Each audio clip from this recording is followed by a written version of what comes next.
Hey everybody, David here, and welcome to the ASOG podcast.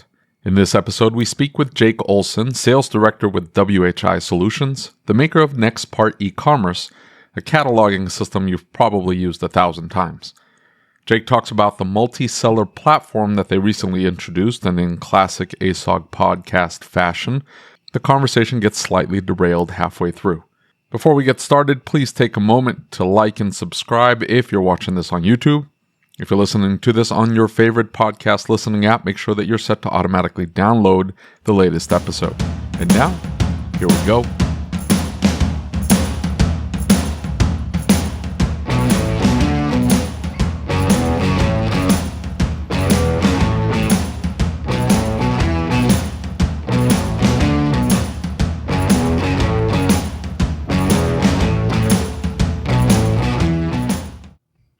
So you started at eBay.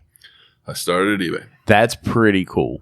You know what? I just kind of fell into it. I was actually building custom homes in 2009. So Really? Guess how that happened, right? Yeah.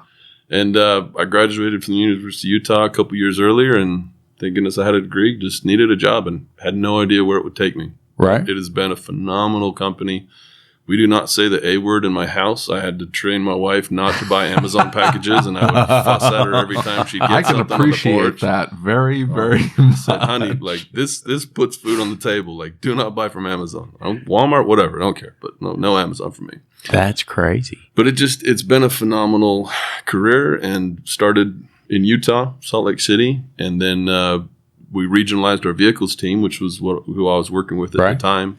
So eBay Motors brought me out to Raleigh, North Carolina, and met my wife 3 weeks after I moved here, and we've got a 2-year-old now, and I'm stuck. Wow, that's crazy, dude. I absolutely love Raleigh. It's been a phenomenal, it's a wonderful place to live, and great people, and so we've been really, really happy here. But then 4 or 5 years ago, my boss at the time, who now is with Phase Zero, I believe, but he recruited me. He said he needed someone to manage the sales for the East, and he and I had done a lot of events together because WHI and eBay are one's a subsidiary, but we'd done a bunch of events together. And he's like, "Man, I really like what you do, and you know the vehicle side of the house. You want to learn the parts side of the house." And I'd known what I was getting into. I'd have probably told him no. But it's been awesome, man. WHI is a phenomenal company to work for. We're small, we're scrappy, we're lean, but we do a ton of business, and it keeps us rolling. So we've really enjoyed the transition and got off the road, which was nice. Right. I was able to work from home. So started working with them about 5 years ago, 2017, 5 almost. So coming up. So now, for those who don't know who WHI is, who's WHI? WHI is an eBay-owned company. We started as Wrench Head Industries in the late 90s .com boom. Was kind of going towards Rock Auto. Yeah. But pivoted at some point and realized that the cataloging was what drove the online experience. And so just started really focusing in on that. Was putting a lot of catalog listings onto eBay, us and another competitor of ours. And then WHI was acquired by eBay because they wanted that parts and accessories catalog databases so they could power the P&A vertical that you see today. Right. So we came out with a product called Nexpart. We basically took all of that, so we helped build the ACES standard, and everything that we have that's powered through Nexpart is powered by ACES data. We validate it. We've got 13.5 million parts cataloged, about 2,000 catalogs. It's a massive database, and we do almost, we have to say we do $4.3 billion in e-commerce yearly, but we're tracking closer to $5 billion this year. Wow, that's nuts. Yeah. That's insane. We work in the automotive sector, the aftermarket, and OE. We've got a big contingent of heavy-duty customers in the PACCAR Group and Volvo Mac and some other big sponsored programs in that arena.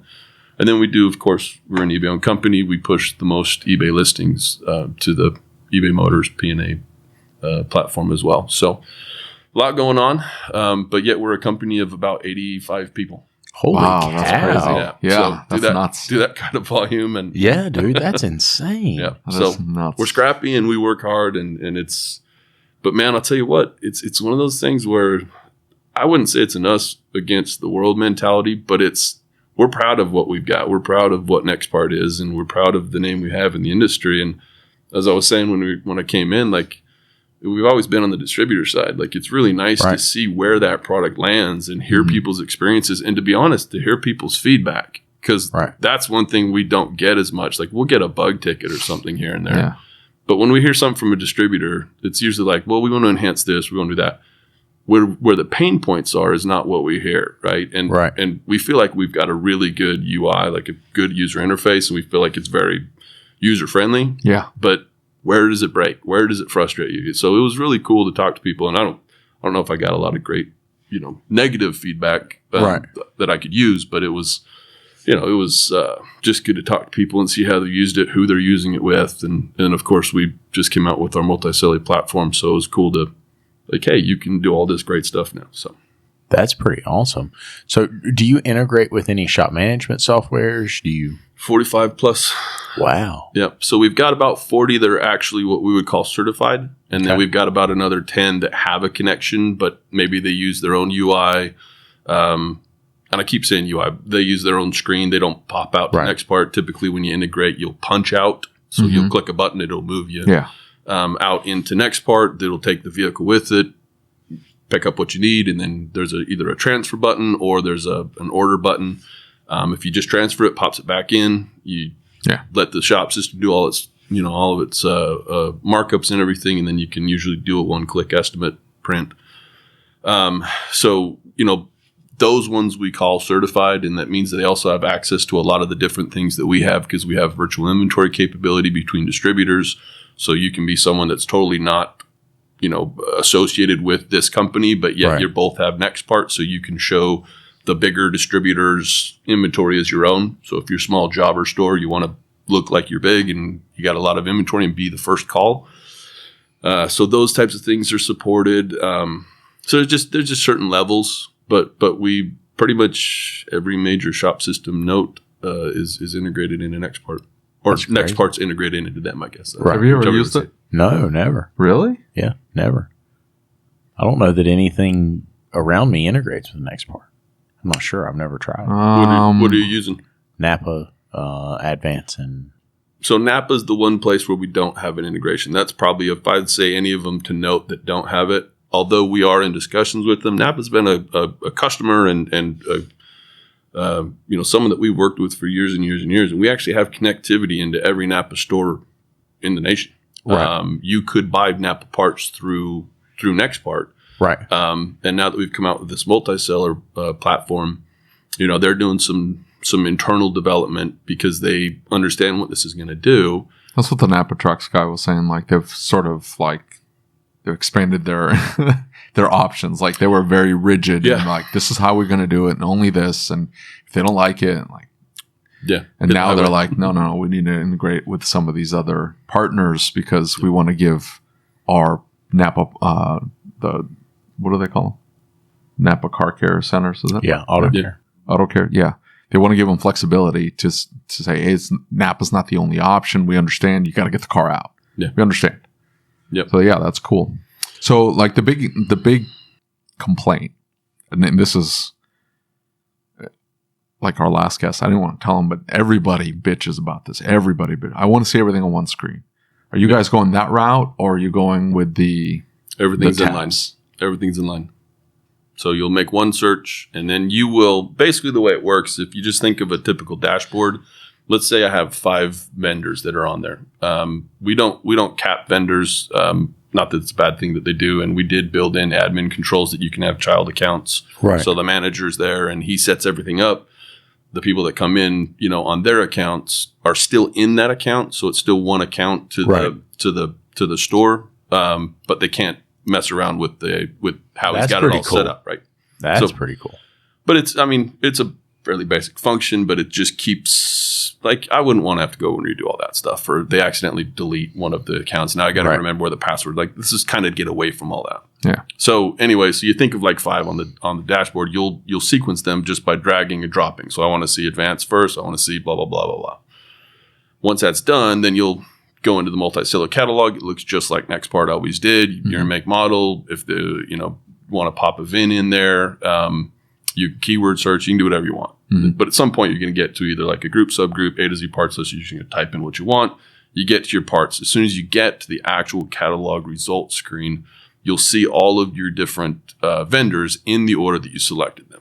They'll be in alphabetical order. There's a little box on the left-hand side that basically has the sellers you have there. Almost like a filter to back it in and out. Yeah, if I kind of just want to see what Parts Authority has for these guys, or I want to see what WorldPack has.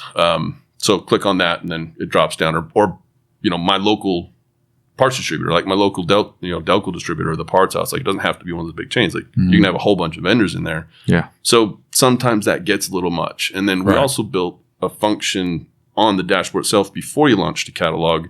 You can actually deactivate certain sellers for the multi-seller lookup.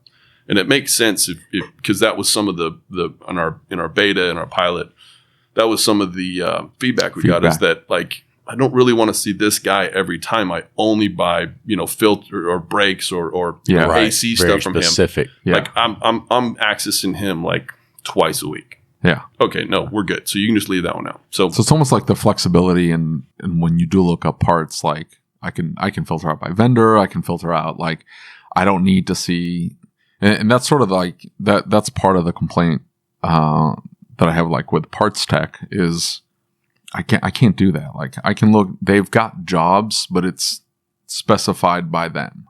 Gotcha. So I can look at, like, brake replacement. Yeah. Brake replacement. And then they list everything. If it's brake associated, and so you end up with like 15, like it's 15 miles long of stuff you got to sit there and filter through. Where on Nexpart, you can say, I just need pads and rotors, because my pads come with hardware if always specified. I already have everything else I need here. I don't necessarily need to do that, but because that's a job you do over and over and over again. Or oil and filter, like, you always select this brand of oil filter, and you always want the drain plug. Yep. Boom. The drain plug gasket, maybe. Yeah. And it's just one click. So you have sort of that functionality with vendors. Like, now you can basically play the vendor in and out of there as well. And there's still going to be, so even though you're on the dashboard and the typical way you're going to go in is the multi-seller catalog, each single line item of vendor has got its own launch button. So, when you've got those favorite jobs made, and if you think about this, if you remember the the connection site, AC Delco's done a ton of development to that. They've got an illustrated parts catalog in there. They've got a whole bunch of features that are not in Nexpart. They spent tons of money developing pigtail references and all these things that are really interesting. And some of them are going to supply labor, and some, there's other things within those sponsorships that makes that individual Nexpart site still, like, I still want to access some of that info. So you're going to get the general lookup, go for the parts, but there's times where you, especially like you were saying, like, if I buy this same, oil and filter, and you know what, I'm not getting it any cheaper than I'm going to get it from the parts house or XL Parts, or I know who I'm going for. I'm just going to click launch there, because if you search for oil and filters, you're going to get a lot of results. Right? Because everybody's got 5 or 6 on the shelf. So you can do that. Very cool. That's interesting. That's a unique feature that you don't see in the market right now. Like, that's, and to the other fact that it's odd, because a lot of vendors or manufacturers probably wouldn't exactly feel 100% cool with it. You know what I mean? And I don't mean that in a negative way. But it does put all those did you get that pushback? There's been a lot, because we've been pretty upfront with this. This is where we're moving. This is why we're moving there. Every single major buying group and every major clients have all known about this for some time now. Right. There's some that are still not crazy about it, and I get it. Like, I understand, but I think the reality of it is this is what the market has demanded. Just listening to you guys actually reinforces everything that we kind of understood, but hearing you as the shop owner saying, God, if you could just do this, it'd be so much better. At some point, the consumer needs to be in control of the product, right? And so you guys giving us that feedback kind of validates, and thank goodness we didn't screw it up, right? Like, validates what we kind of knew needed to happen. And so there has been a few negative reactions, but there's also a lot of people that are like, nope, we saw this coming. We're on board. Let's get going. Right. And what's funny is that those that don't kick against the pricks, to use a term there, like that, open armed, let's get this done. Let's make it work. Let's help these guys go. That they're going to be the ones that actually see this as a very positive thing and are going to see their sales grow, because one of the things that's happened is that, they've driven out with all these different avenues. There's a lot of sales that have dropped off in certain areas within these distributors' books of business. And we feel that, look, if you're in line, you're the right place, you're the right time. It's your buyer behavior is not going to change, right? They're not going to all of a sudden just start buying from everybody else. They know who you are. They don't even have an account with whoever, right? They still got to go through that process and get set up, and you have to beat them on service and price. You've been selling to this guy for 15 years. He's not just going to jump ship. But when you don't have it, and that thing's in line and it works, and we're coming close to a couple of them, we're hoping soon the others will follow suit. It's development time and pipeline, right, for the SMSs. But as soon as that's in your SMS system, I mean, it won't be an easier way to buy parts. Simply won't. Right. You just click, boom, see everything, pick what I need, and move on. And when you're the person sitting talking to someone at the desk, you're not on the phone. I do this because, you kind of think that way, standard, right? Yeah. But you're talking to a customer, and you don't want to sit there digging through a bunch of different screens. Right. And I think I can get this, and you got two people in the lobby. We want to make this clean and easy. We want our sellers to be there and to make sure the shops are the ones that have what they need. And I think this helps with that. Well, and we talk about it from time to time on the podcast. We're kind of in the world of Amazon. No offense, sorry. Yeah, watch it. and the reason I say that is very simply that consumers want what they want when they want it, right? And we talk about it all the time, that the fact you can look on Amazon, and I know you don't look on Amazon, David, but you can look on Amazon, and on Amazon you see the same product, exact same thing, different reviews, different this, different that from different sellers, and something compels somebody to buy it from X. And it's not always the cheapest price, right? And so I think that it comes down to choice. I think the guys in the shop want a choice. Yeah. And I think the consumer wants a choice, right? And I think this creates choice in a way that we as a repair facility have not had, right? Yeah. So that's really interesting, because it gives you a whole different perspective. We've always had the choice, but it's just how easy it is. How easy it is. Yeah, that's my point. Is that it was always painful to then start having to call a shop, store. So Nexpart started because we went to the distributors and said, we've got all of these, everything that you've got on your shelf, we've got catalog records for it. We're going to build a platform that makes it really easy for you to connect with a shop, and everything that they look up is going to be right? Like this is what that ACES data does. And it grew and it grew and grew. And our relationships with our distributors are very, very strong. And we have been with them for some of them 20 years, right? Yeah. Right. So it was a little difficult. Like, you asked what that was. It wasn't just this. I remember being in a meeting with our then, GM and co-founder of the company, Tony Perkin, who's not with us anymore. But we went through and had this, like, we should have source it. That's what we used to call it. Amazon piloted it, or not Amazon. You got me on that. AutoZone piloted it because they didn't want to turn anyone away at their stores. They didn't care where they had to source the part. If you call me, I'm going to have you what you need, no matter what, right? And so they connected all these Nexpart vendors in, and people were like, they want us to be in there. They want to buy our parts. Like, yeah, they're going to sell what they've got on the shelf, but they're not going to turn anybody away. Yeah. Right. And I was like, why don't we have this? Why isn't it free? Why isn't it out in the market? And it was kind of that distributor relationship that we had to protect, because they are the ones that built Nexpart. But the consumer is the one that drives Nexpart. So it was an interesting transition. But we're happy to be here. We're gonna tell everybody we can, and we want to help everybody that's there. We've got a team ready to. If you get stuck on anything, we feel like it's fairly easy to set up, but you have to request some credentials from someone that you didn't, buy from Nexpart before. And some of the stores don't understand it yet either. Like Advance, you call them up, like, no, just go to, this pool, or you call it AutoZone, go to AZ Pro. Like, you got to ask for Nexpart credentials. So there's going to be a little bit of that. But once the dashboard's set up, it couldn't be easier to use. So we do understand there's some friction there and trying to figure that out. So we have a team that's we've set time aside. It's our integrations team that's very good at building all this stuff out. And we've said, look, we're going to give a subset of that bandwidth to basically anybody that calls in and wants to have us help through. We'll get on a screen share with them and like, here's where you go to that. Like we want to support this. We want people to understand it. We want to get going. So whatever we can do with that, we will gladly do. That's pretty great. I'm surprised. Like he said that AutoZone thing. I think it was with AutoZone at the time. I think they called it "We Got It." That's what they were calling it. I think they called it outside there. Yeah. Well, they might have an internal name, but what they were pitching to the stores was, hey, when the customer asks, doesn't matter what it is, you say "We got it." And yeah, like the options on your screen, because they had that VDP, vendor direct program, vendor direct, like you could order like weird stuff from. You needed a DZ running board. You could, on your screen, it would give you the option to just hit the button and it would end up shipping a DZ running board directly to your store. Like you had access to all this crazy stuff. I remember that. I'm sorry, I'm having like a nostalgia trip, all like from like 15 years ago. Honestly, this is the cool stuff of like where you came up and how you got to where you're at, and seeing all these different places where things have touched. It's cool awesome that you guys were doing that for them on the.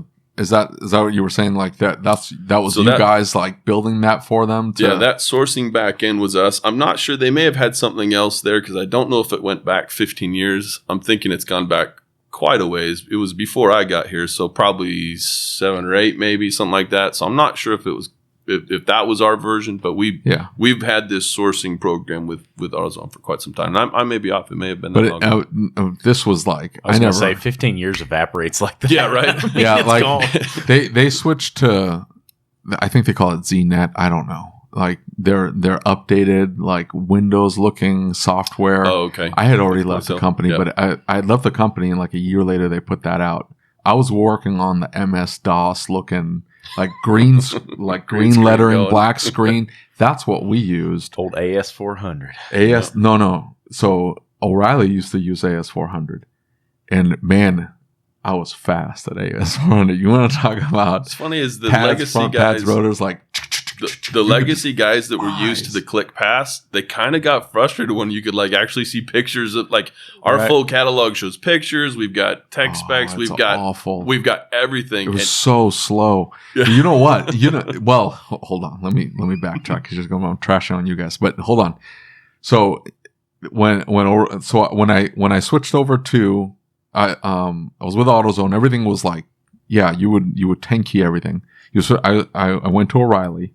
And you memorized where everything was. Yep. You just knew where everything was. Like front brake pads was 3, and then front pads was 1. So you would just enter, done. Like then the 2-year 97. I think Chevrolet trucks was 5, and like I'm still remembering all this. And then like C1500 was 1. So like, and like the same 10 cars would come in, and you just and it would be on the screen, and you'd flip it over, and immediately the customer would go, "Wow!" Like they. Like, and then at that point, you were like, wow, this is going to be an easy sell. No, Mr. Customer, you need thermoquiets. And let me go ahead and tell you this. And let me tell you that. And like, they would immediately, they would start buying because they saw how quickly you knew the catalog system. Anyway, so when they switched over to their fancy, like, we're upgraded the catalog, they made the mistake of not like making the buttons the same. And so like, hey, we fixed it. Stop complaining. We fixed it. And we went right back to what we were doing. So you can either 10 key or mouse. Yeah. I refused to use the mouse. And I told my entire staff, I was in Collinsville at the time, my entire staff, I'm like, you keep 10 keying, because I guarantee you will not mouse click as fast as I can 10 key. Yep. And then this 17-year-old kid came to work for me. Holy crap, that kid could fly with the mouse.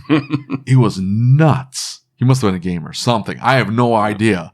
But he would keep up with me toe to toe, like, and just like, he looked like a snore kid. Anyway, he was like, click, click, click, click, click, click, click. I can literally see in my head that plastic like smudgy cover on top of your keys, just pounding away, and like the 9 key sticks all the time. And and as the kid's beating David, he's turning red and he's getting. No, I was so impressed. I'm like, dude, did you just beat me? And I look up and he's like, yeah, the mouse is faster. I'm like, the mouse is not faster. He's like, the hell it's not. I just showed you. Like,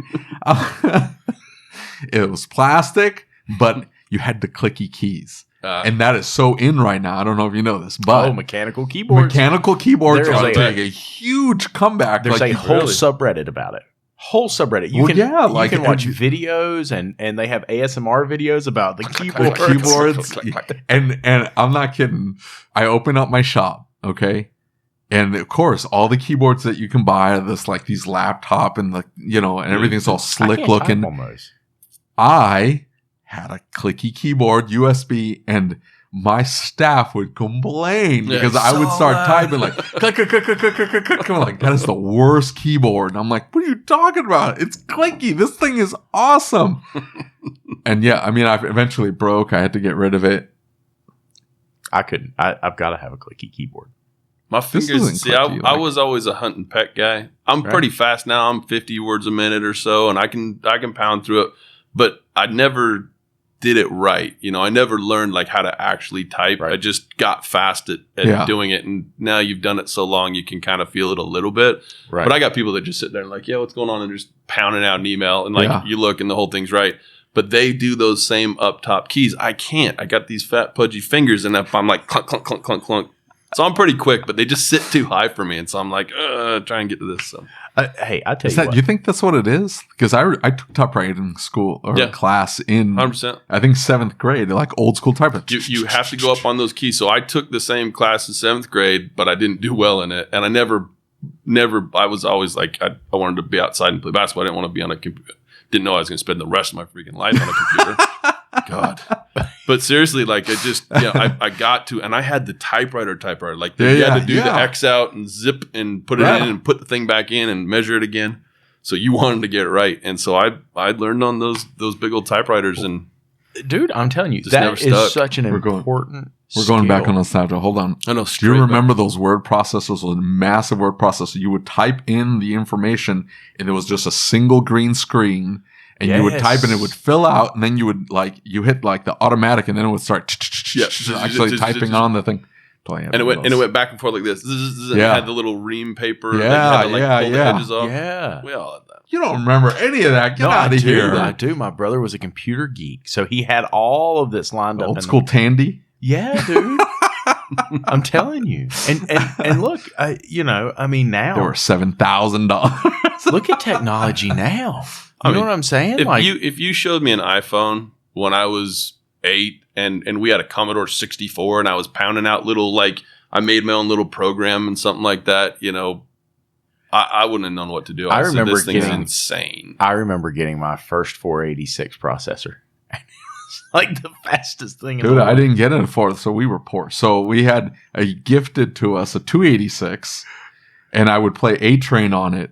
And I don't know. I'm at this point. I'm going way down the road. We're going way down the road. A-Train was a game made by Maxis, who ended up making SimCity or SimCity. Okay, so that was their next big thing. They made the original SimCity and SimCity 3000 and so on and so forth. But one of the first games they put out was A-Train, and it was a simulation game, and you would build railroads and stuff like that. But on my 286, it would go,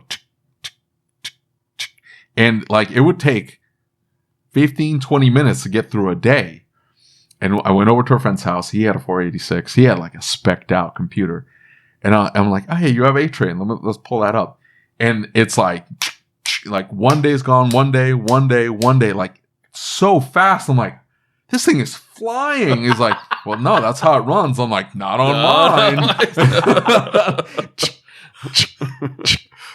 That's abandonedware now. This is how old I am. That's abandonedware.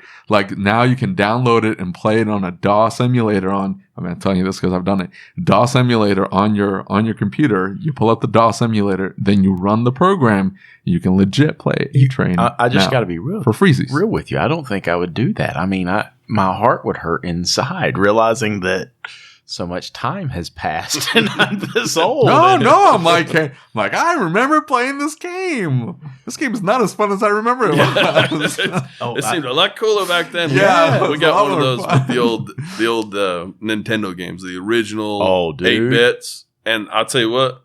They suck. They're terrible. Hold on, there's some great games in there. Hold on. But there's some dogs in there too. Oh my god. Most of them are junk. Yeah. But you like Super Mario 3 is still Super Mario 3. Like it's still good. Yeah. My wife got me like a little NES Mini. Yeah. I want the Super Nintendo. I don't have it yet, but I thought I grew up playing Nintendo games. I played like 5 Nintendo games. I really grew up playing Super Nintendo games. I didn't realize that till she got me this, and You're I'm like, I don't remember this. These games are like, bad. This is awful. But my kids, like, they got into it. Like my son and my daughter would sit down and they would start banging out Super Mario, and they would the same level over and over and over. And you would think you would get bored playing the first level and be super excited they made it to the second level. Just, the underground 1-2, World 1-2. You're so excited. I got to the underground level, just running around super excited. Yeah. And you would have to spend hours to get to that. I was that kid. Like, I was 8 years old. We had an old NES, new NES at the time. Yeah. And you would play the same level over and over. And they weren't like quick. They were like, you're like 15 minutes into this level, and the very last bit, the final boss kills you, and you're right back to the front. And you just keep coming back for more. That's why I stopped playing the SNES. It's because you couldn't pause anything. You couldn't save a game. And so when they brought the mini back, then you could save like it. save states and load states. Yeah, so you're absolutely right. But you didn't have any other options. No. Right. Like that's the thing. Like, you would rent the game, and it doesn't matter how bad the game was. Like, that was your weekend. And you're like, doesn't matter. I'm going to muscle through this. As bad as this game is, Top Gun crashing into the thing. I remember staying at this place, and that, like, they had a Nintendo. At the time, Super Nintendo was big, so I had a Super Nintendo at home. But all this place was, and I was going to be stuck there for 2 weeks. The only thing they had was a Nintendo. They had like Mario Brothers, and they had like Top Gun. Top Gun was the worst. It was a terrible I don't think I ever played Top Gun. It was fun when you got in the air. Because you got to shoot missiles and you got to shoot down other fighter planes. Like, that part was cool. But you had to land. Or do you remember having to get gas? To refuel, yeah. And if anybody listening to this has ever seen what that process looked like, it's very interesting. Just YouTube it. It is the worst thing in the whole wide world. And it would fail every time. And it's telling you nose up, nose down, speed up, speed down, and right into the water. Impossible, man. Or you'd overshoot the landing. Yeah. No, you're supposed to land on a carrier. Yeah. So you'd overshoot the carrier and you're like, oh no. Yeah. And then back over, very little start control. The game all over again. It was awful. That's how they did it back then. Man. But the whole game is one scene. There's like 4 different things that happen in it, but it's one scene. You go up, you fly, you sit down. That was the entire game. I've logged at least 15 hours in there. Look, I don't know if you guys know this, but if there was actually, remember, I think it may have been on the 64. I can't remember. But years later, there was a 007 game. GoldenEye. Yeah, GoldenEye. Did you see? Dude, that was huge. Every gamer ever was playing GoldenEye. Did you see on Reddit that they were going to remake that game? And the company that was going to remake it ended up going out of business. Something fell apart. Billions. I'm not saying millions. I'm saying billions. Billions of comments about this. Like, probably it one was of the hottest game. Like, when you it started was the so multiplayer hard. There was nothing game, like it. It was the first multiplayer game you could really get into. By the way, you guys can edit the podcast, right? No one's going to have to listen to us listen to fucking No. Hey, listen, we're just going to share this in the gamer part of Reddit. The there you go. WHI guy stuff in Reddit. And the podcast talk about old I'm just thinking about my boss listening to this going, oh, dude, what the hell happened here? No, honestly. This is what we do on the podcast. Yeah, and your boss needs to know, like, this is how you connect with people. This is what connecting with people looks like. Yeah. And so they're not going to do the game again? Oh, so here's the deal. Is what happened is nobody from that company that was going to remake it realized that there had been a leak of the video game. And so it got shared on YouTube. And people lost it when they found out it wasn't going to happen. And these guys, like, they get bombarded. They didn't. I mean, it was like this whole social thing. Yeah. You'll have to go check it out because, I mean, like, I'll even search it before we go. We'll look and see how many views the video had. That's crazy because it was the first. Like, you think of all the Tour of Duties and all these, like, that was the predecessor. Yeah. And I remember playing that. And the reason why I never got into GoldenEye, she was too damn small. I couldn't see it. Right. Every TV that anyone played on was like this big. And so your little window box of where you had to look and see what was around you. And all my buddies played it so much that I would play and die. And I'd play and die. Yeah. And I didn't have the game. So I was just like, it's fun to play with you guys, but I can't see anything. So I don't know. Look. So this is just a video of the remakes. Look. 874,000 views, 469,000 views. Oh, I see. Yeah. And so, I mean, it's just video after video of the people remastering the thing. Just that they were at the attempted remaster. Yeah. So I had on 64. I bought Turok. I don't know if you guys remember this game. I remember the game. So it was a first-person shooter. I thought it looked so cool. You run around shooting arrows at dinosaurs. I'm like, this is going to be flipping awesome. Yep. But the N64 controller was so clunky for like 3D up and down, left and right with the yellow buttons, like, and I'm swinging around. I'm like, this is awful. I can't play this. So I didn't get into it. And it wasn't until I think maybe PlayStation 2 that the dual, you got used to the dual thing where you're like doing this thing here and you're like, okay, now it's intuitive to me. And I didn't think my kids were going to pick it up. Like, they still, like, we bought a Switch. I ended up buying two also because of what you said, so they could both play it there. Yeah. But they were so into the 2D games. I ended up buying a Nintendo Switch for them. And, thinking about Mario Odyssey, and you started buying all the Mario games. And, like, they took to the 3D stuff so quick. Like, so much quicker than I did. I remember trying to switch to 3D. It was a learning curve. Yeah. You learned on Super Mario 64. Like, that's how you learned how to navigate the 3D world. Because otherwise, you were just bouncing around and dying. Just left and right and up and down. Then. Mine was Mario Kart. The Super Mario Kart on the 64. That was the one that, like, we played that for hours and hours. Yes. That's where I got used to the middle joystick for sure. Yeah. Yeah. Star Fox for me. Star Fox was the jam, dude. Yeah. It was legit. I ended up buying it on the Wii U. I'm a Nintendo nerd, so I'm right there with you, man. I've played all those games. I never bought a Wii, but I did. I bought the Wii U because it was HD, and it emulates the Wii, so it plays the entire Wii catalog, and the controllers moved over, so I could buy just used Wii controllers and use them on my Wii U. I don't know, it didn't take off, but. I bought the 64 because I wanted to play some of those old games, and Star Fox 6 was so good. Now I feel so old. What's that? I feel so old now. I want to go play some old nostalgia video games. Like, that's what I want to go do. Get your emulator out.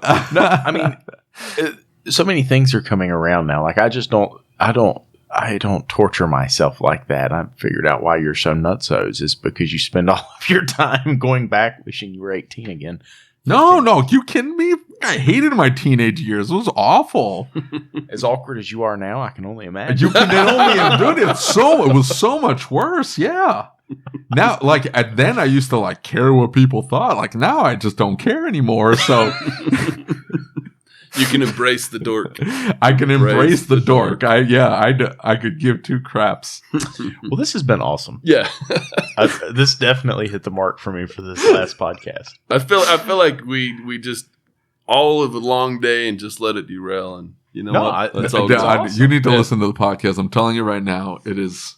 It's like they start on a topic. I don't know how many episodes we'll get into it, and we're like, this is not what we were supposed to talk about. And I'm like, shut up. Here we go. Hey, listen, you need to stop the live stream. I've got questions. Okay. What? Why would you that's such a cliffhanger here? That's awful. Well, I hope you enjoyed this episode of the ASOG podcast. If you'd like to catch these episodes early, you can do so by becoming a patron. Just go to asog.site and click on the Become a Patron Now button. Becoming a patron helps support the show and gets you several perks and is tax deductible. Make sure you're subscribed to the podcast and on YouTube so you don't miss any of our upcoming episodes. And as always, If you have any questions, comments, or concerns, shoot me an email. My email address is david@asog.site. That's david@asog.site.